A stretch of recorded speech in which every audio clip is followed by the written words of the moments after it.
Perfume yung koleksyon. Siguro station. Dahil natutuwa ako na may naaamoy sila. So, feeling ko, gusto ko rin may maamoy sa akin. So, nakaka ako na, ito yung dami may mga nakikita ko na ito mabango daw, ito daw. So, parang gusto ko rin. So, oo, parang ano yung point na, hindi din talaga. Wala din talaga. Naka-perfume ko ngayon. Wala. Wala. Ang tao.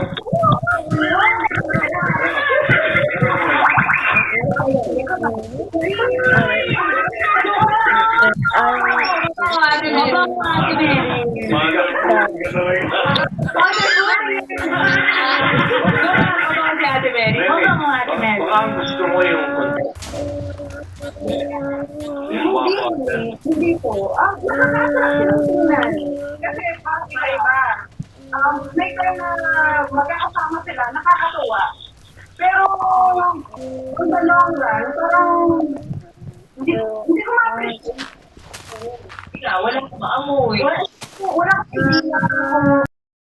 idea ng mundo ay mangyayari next na doon sa airport. So, wala na ang turnover nangyayari sa immigration dahil ang una na pagkakan at maging sa Philippines na siya.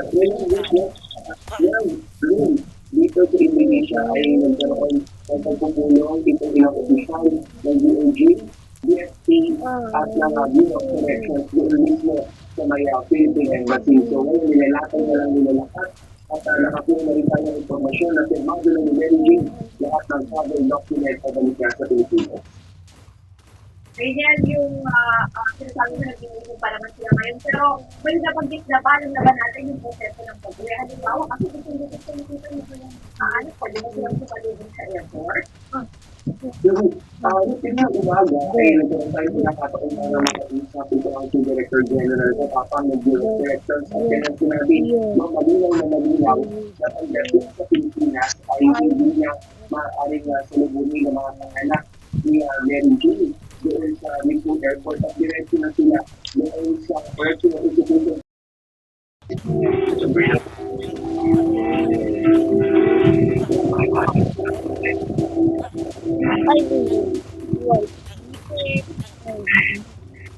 Balita ko, mahirap na kalaban. I will listen to you.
sa mga bago. Ay,